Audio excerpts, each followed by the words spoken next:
तो साथियों स्वागत है आप सभी को हमारे चैनल पर। तो साथियों आज की क्लास में हम बिहार बोर्ड एग्जाम 2026 के लिए क्लास 12 हिस्ट्री का जो है टॉप 15 जो है मिक्स सब्जेक्टिव क्वेश्चन को हल करेंगे। और इसका जो है पीडीएफ आप लोग को वीडियो के डिस्क्रिप्शन लिंक में मिल जाएगा, वहाँ से पीडीएफ डाउनलोड करके नोट करके याद कर लीजिएगा। सभी क्वेश्चन इंपॉर्टेंट है। इस प्रकार हम आप लोग को कम से कम 100 से 150 क्वेश्चन को जो है तैयारी कराएंगे, जो कि आप लोगों के लिए काफी इंपॉर्टेंट होगा एग्जाम के दृष्टिकोण से।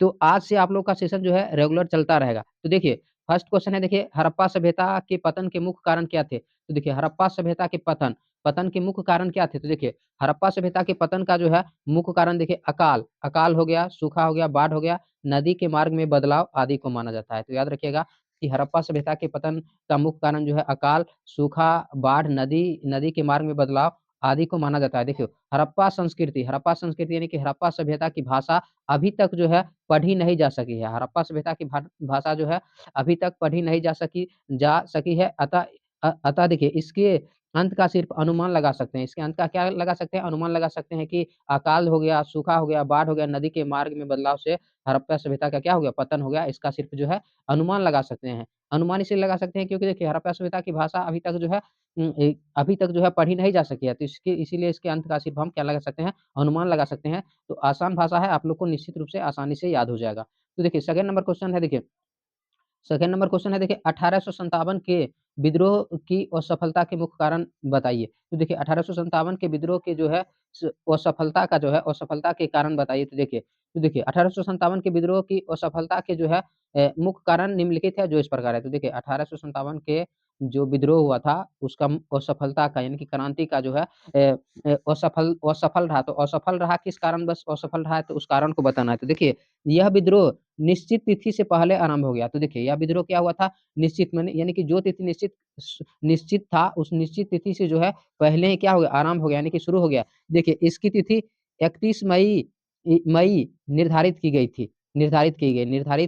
गई थी, किंतु यह 10 मई 1857 को शुरू हो गया। देखिए 31 मई 1857 को निर्धारित किया गया यह तिथि, यह विद्रोह की तिथि, लेकिन यह जो है विद्रोह जो है 10 मई 1857 को शुरू हो गया, जिसके कारण क्या हुआ? असफल रहा। और देखिए इसका क्या कारण है?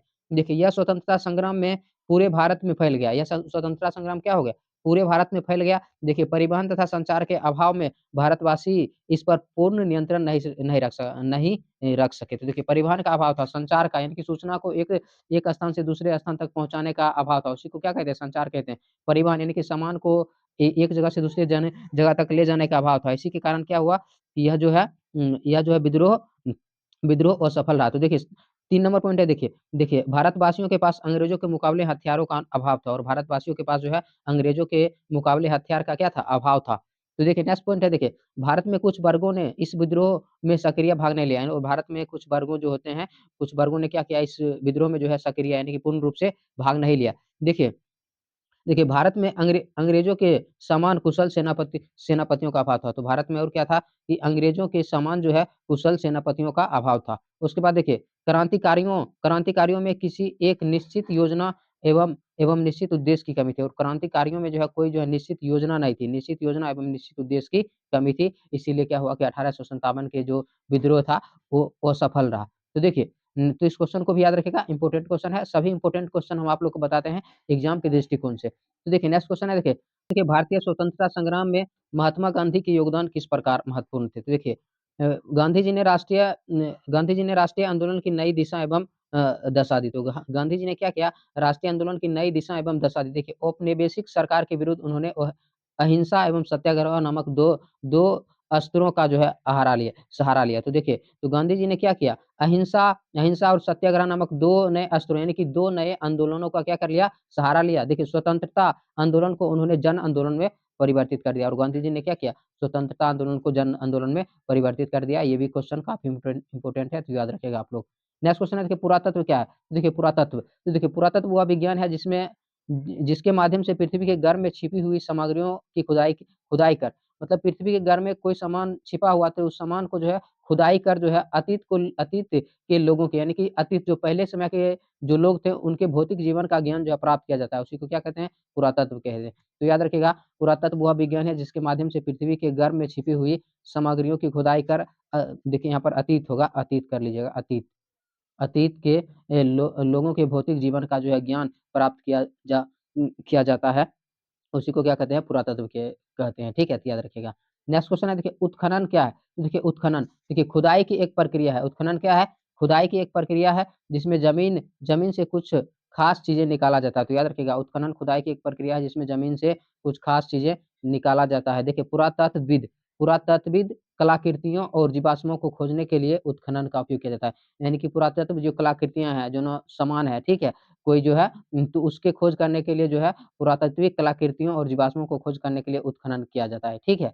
याद रखिएगा। नेक्स्ट क्वेश्चन है देखिए महाजनपद किसे कहते हैं? बौद्ध ग्रंथ के अनुसार कितने महाजनपद थे? तो देखिए महाजनपद किसे कहते हैं? बौद्ध ग्रंथ के अनुसार कितने महाजनपद थे? तो देखिए महाजनपद देखिए आरंभिक भारतीय इतिहास में 6ठी शताब्दी ईसा पूर्व को एक महत्वपूर्ण परिवर्तनकारी काल माना जाता है, ठीक है? देखिए तो आरंभिक जो है आरंभिक इतिहास में 6ठी शताब्दी ईसा पूर्व में एक महत्वपूर्ण परिवर्तनकारी जो है काल माना माना जाता है। इस काल विभिन्न राज्यों का निर्माण हुआ। इस काल में क्या हुआ? विभिन्न राज्यों का निर्माण हुआ, जिसे क्या कहते हैं? जिसे महाजनपद कहा जाता है। देखिए बौद्ध धर्म के आरंभिक ग्रंथों में 16 महाजनपद थे जो इस प्रकार है। तो याद रखिएगा ऑब्जेक्टिव क्वेश्चन पूछा जाता है कि बौद्ध धर्म के जो है आरंभिक में कितने महाजनपद थे? तो याद रखिएगा 16 महाजनपद थे जो इस प्रकार है। देखिए तो 16 का नाम याद रखिएगा।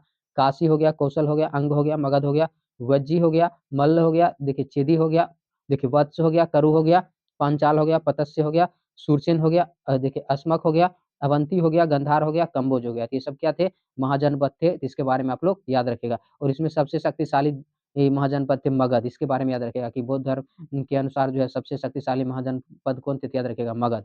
नेक्स्ट क्वेश्चन है देखिए महावीर की किन्हीं दो दो जो है शिक्षाओं को लिखे। तो महावीर की किन्हीं दो शिक्षाओं को लिखना है। तो देखिए वर्धमान महावीर की 2 शिक्षाएँ निम्नलिखित है जो इस प्रकार है। तो एक नंबर है देखिए वर्धमान महावीर की सबसे प्रमुख शिक्षा अहिंसा व्रत का पालन करना है। तो महावीर का प्रमुख शिक्षा क्या है? अहिंसा व्रत का पालन करना है। उन्होंने किसी भी प्रकार के जीव-जंतु, पेड़-पौधे यहाँ तक कि पत्थर, जल आदि निर्जीव के प्रति भी हिंसा का परित्याग करने को के लिए कहा गया। तो महावीर के जो है 2 शिक्षाओं में पहला याद रखिएगा कि महावीर की जो है सबसे प्रमुख शिक्षा अहिंसा व्रत का पालन करना है। देखिए उन्होंने किसी भी प्रकार के जीव-जंतु, पेड़-पौधे यहाँ तक कि पत्थर हो गया, देखिए जल आदि निर्जीवों के प्रति हिंसा का परित्याग यानी कि हिंसा नहीं करना है, हिंसा का जो है परित्याग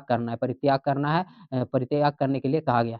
नेक्स्ट पॉइंट है देखिए त्रिरत्न अर्थात देखिए सम्यक ज्ञान, सम्यक विश्वास और देखिए सम्यक चरित्र के द्वारा मोक्ष को प्राप्त किया जा सकता है, ठीक है? तो याद रखिएगा पूछा जाता है कि वर्धमान महावीर के त्रिरत्न कौन-कौन से हैं? तो याद रखिएगा त्रिरत्न है देखिए सम्यक ज्ञान, उसके बाद देखिए सम्यक विश्वास, उसके बाद सम्यक चरित्र। इसके माध्यम से क्या किया जाता है कि मोक्ष को यानी कि मुक्ति को प्राप्त किया जा सकता है। नेक्स्ट पॉइंट है देखिए गुप्त काल के 2 अभिलेखों के नाम लिखे। तो गुप्त काल के 2 अभिलेखों का नाम लिखना है। देखिए गुप्त काल के 2 अभिलेखों के नाम इस प्रकार है। गुप्त काल के 2 अभिलेखों के नाम इस प्रकार है। देखिए पहला देखिए 1 नंबर देखिए प्रयाग प्रशस्ति, उसके बाद देखिए एरन प्रशस्ति। तो देखिए दोनों के बारे में जानकारी प्राप्त करेंगे। देखिए हरिसेन द्वारा निर्मित इस प्रयाग प्रशस्ति किसके द्वारा निर्मित है? हरिसेन के द्वारा निर्मित। इस प्रशासित में समुद्रगुप्त के सैनिक अभियानों, विजय आदि का विवरण है। तो याद रखिएगा प्रयाग प्रशस्ति निर्मित किया गया है हरिसेन के द्वारा, जिसमें देखिए इसमें क्या प्रशासित जो है प्रशासित में देखिए समुद्रगुप्त के सैनिक अभियानों और विजय आदि का विवरण मिलता है। उसके बाद देखिए एरन प्रशस्ति, तो देखिए समुद्रगुप्त और उनकी उपलब्धियों के बारे में जानकारी दी गई है, तो दोनों के बारे में याद रखिएगा। नेक्स्ट क्वेश्चन देखिए कलिंग युद्ध का अशोक पर क्या प्रभाव पड़ा? तो देखिए कलिंग युद्ध का अशोक पर प्रभाव, तो देखिए इस युद्ध में अशोक विजय रहा। कलिंग युद्ध में अशोक विजय रहा। लेकिन उसने अपार जनहानि देखी, लेकिन उसने क्या किया? अशोक ने उस युद्ध में देखिए अपार जनहानि देखी। सदैव के लिए अशोक ने युद्ध लड़ना छोड़ दिया और अशोक ने क्या कर लिया? सदैव के लिए नहीं, हमेशा के लिए युद्ध लड़ना छोड़ दिया। देखिए अशोक ने साम्राज्य विस्तार की नीति के देखिए स्थान यहाँ पर क्या होगा?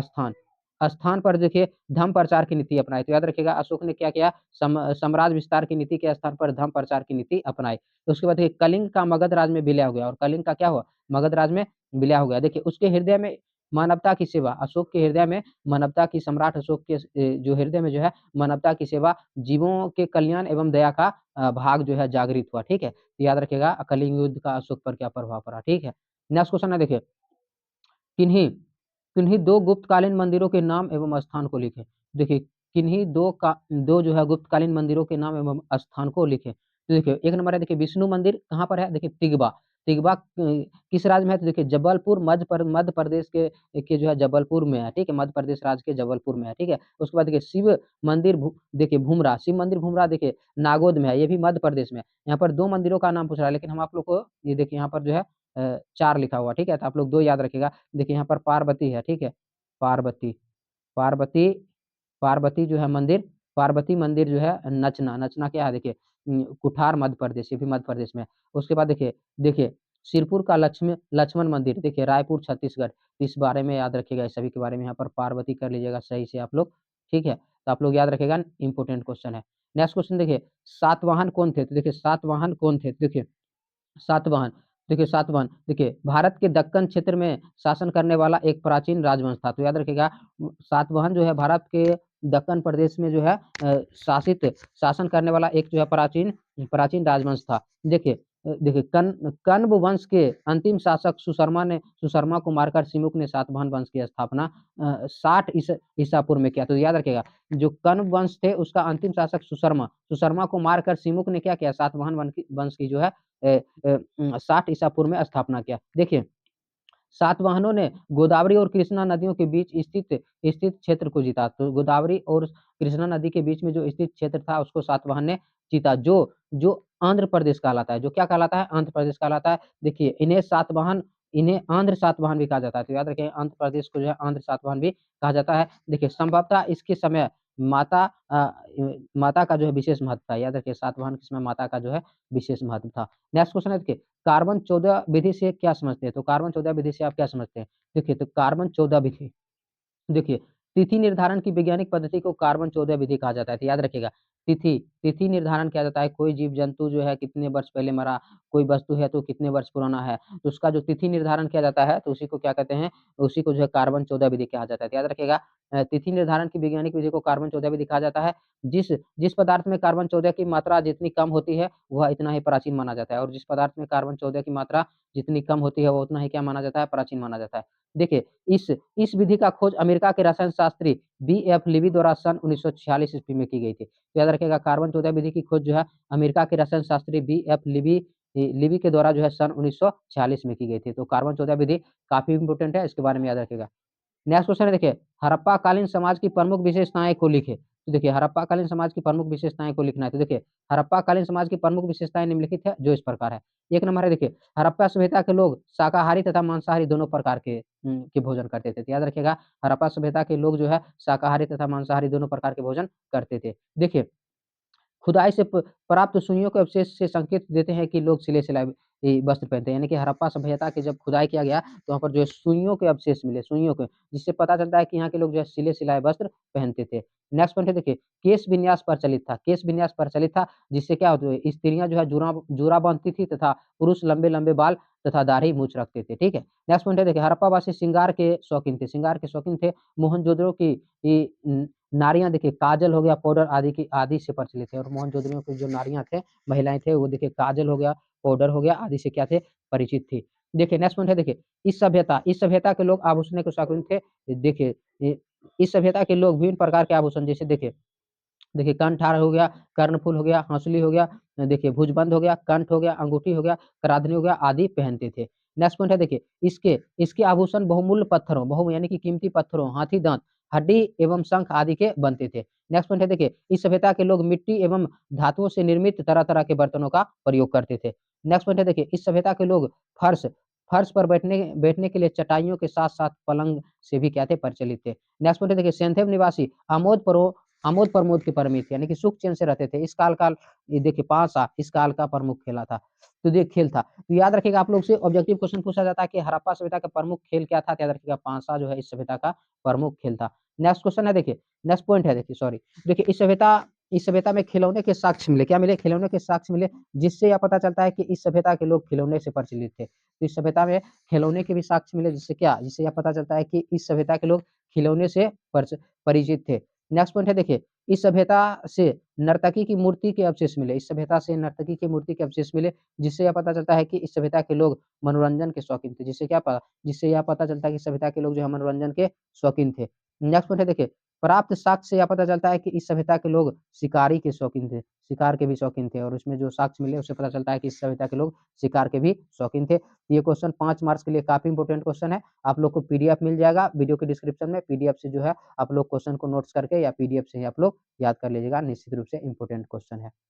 तो देखिए नेक्स्ट क्वेश्चन है देखिए नेक्स्ट क्वेश्चन है देखिए पोषणीय विकास विकास किसे कहते हैं? तो पोषणीय विकास किसे कहते हैं? देखिए पोषणीय विकास देखिए वैसा विकास जिसमें पर्यावरण और प्राकृतिक संसाधनों को नुकसान पहुंचाए बिना, यानी कि पर्यावरण को भी नुकसान नहीं पहुंचाना है, प्राकृतिक संसाधन जो भी है उसका नुकसान पहुंचाए बिना वर्तमान और आने वाली पीढ़ियों के जो है लिए जीवन जीवन की गुणवत्ता को बेहतर बनाया जाता है, उसे क्या कहते हैं? पोषणीय विकास कहते हैं। यानी कि जो प्राकृतिक संसाधन है उसको और पर्यावरण को हानि पहुंचाए बिना जो है पहुँचाए बिना जो है आने वाली पीढ़ियों के लिए जीवन की गुणवत्ता को क्या किया जाता है? बेहतर बनाया जाता है, सुधार किया जाता है, उसे क्या कहते हैं? पोषणीय विकास कहते हैं। नेक्स्ट पॉइंट है देखिए, नेक्स्ट पॉइंट और ये भी क्वेश्चन काफ़ी इम्पोर्टेंट है। देखिए को 5 मार्क्स के लिए लॉन्ग क्वेश्चन के लिए देखिए भारतीय संविधान की मुख्य विशेषताओं को लिखिए, तो भारतीय संविधान की मुख्य विशेषताओं को लिखना है। तो देखिए भारतीय संविधान की मुख्य विशेषताएँ निम्नलिखित है, जो इस प्रकार है। न फर्स्ट नंबर पॉइंट है देखिए, यह लिखित निर्मित एवं विश्व का विशालतम संविधान है, यानी कि भारत का जो संविधान है वो लिखित, निर्मित एवं देखिए विश्व का जो विशालतम संविधान। क्वेश्चन पूछा जाता है कि विश्व का सबसे विशालतम संविधान किस देश का है? यानी कि सबसे बड़ा संविधान किस देश का है? तो याद रखिएगा भारत भारत देश यानी कि हमारे देश का संविधान जो है विश्व का सबसे विशालतम संविधान है। नेक्स्ट क्वेश्चन है देखिए संविधान की प्रस्तावना में प्रभुत्व देखिए प्रभुत्व संपन्न लोकतंत्रात्मक देखिए पंथ निरपेक्ष एवं देखिए समाजवादी गणराज्य की स्थापना की बात की गई है और संविधान की जो है प्रस्तावना में प्रस्तावना जिसे हम लोग बोलते हैं हम भारत के लोग तो इसमें जो क्या होता है क्या कि प्रभुत्व प्रभुत्व संपन्न लोकतंत्रात्मक पंथ निरपेक्ष एवं देखिए समाजवादी गणराज्य की स्थापना की बात की गई है ठीक है। नेक्स्ट पॉइंट है देखिए देखिए संसदीय प्रणाली को अपनाया गया है यानी कि संसदीय प्रणाली को अपनाकर कोई भी काम कर सकते हैं। नेक्स्ट क्वेश्चन देखिए राज्यों के लिए नीति निर्देशक तत्वों को महत्वपूर्ण तत्वों का समावेश किया गया और राज्यों के लिए जो है नीति निर्देशक तत्वों का जो है समावेश किया गया है। नेक्स्ट पॉइंट है देखिए नागरिकों के मूल अधिकारों एवं कर्तव्यों को तय किया गया है और नागरिक के जो मूल अधिकार है कर्तव्यों को तय किया गया है। नेक्स्ट पॉइंट है देखिए भारतीय संविधान में लचीलेपन एवं कठोरता का अद्भुत मिश्रण है। तो याद रखेगा कि भारतीय संविधान किस प्रकार का संविधान है? क्या कठोर, लचीला एवं कठोरता। तो याद रखेगा भारतीय संविधान लचीले एवं कठोरता का जो है अद्भुत क्या है? मिश्रण है। इस पॉइंट को याद रखिएगा ऑब्जेक्टिव के लिए इंपॉर्टेंट है।